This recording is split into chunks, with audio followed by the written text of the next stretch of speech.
சென்னை போரூர் அருகே முன்விரோதம் காரணமாக வாலிபரை ஓட அரிவாளால் வெட்டிய கும்பல் சாலையில் சென்ற மற்றொரு வாலிபரையும் வெட்டியதோடு சாலையில் இருந்த கார், இருசக்கர வாகனம் உள்ளிட்டவற்றை சூறையாடிய சம்பவம் பெரும் பரபரப்பை ஏற்படுத்தியுள்ளது.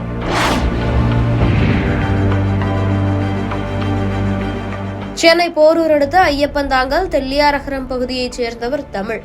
இவர் மீது கஞ்சா வழக்கு மற்றும் திருட்டு வழக்கு உள்ளதாக கூறப்படுகிறது. இந்த நிலையில் நேற்றைய தினம் ஐயப்பந்தாங்கலில் உள்ள தெல்லியாரகரம் சாலையில் நின்று கொண்டிருந்துள்ளார்.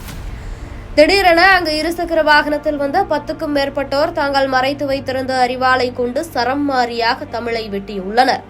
இதில் படுகாயமடைந்த தமிழ் ரத்த வெள்ளத்தில் சாய்ந்துள்ளார். பின்னர் அங்கிருந்து தப்பிச் சென்ற கும்பல் வழியில் சென்ற சூர்யா என்ற வாலிபரையும் தலையில் வெட்டியதோடு சாலையில் நின்றிருந்த கார் மற்றும் இருசக்கர வாகனங்களையும் அடுத்து நோக்கியுள்ளனர்.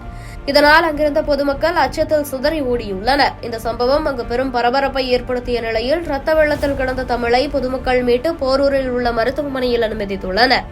தொடர்ந்து வழக்கு பதிவு செய்த காவல்துறையினர் விசாரணை நடத்தி வருகின்றனர்.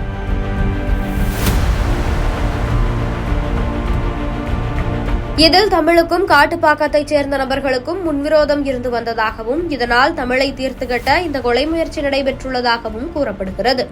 இது தொடர்பாக காட்டுப்பாக்கம் பகுதியைச் சேர்ந்த சபரி மற்றும் அவரது கூட்டாளிகளை காவல்துறையினர் தேடி வருகின்றனர். இந்நிலையில் இது தொடர்பான சிசிடிவி காட்சிகள் வெளியாகி பெரும் பரபரப்பை ஏற்படுத்தியுள்ளது.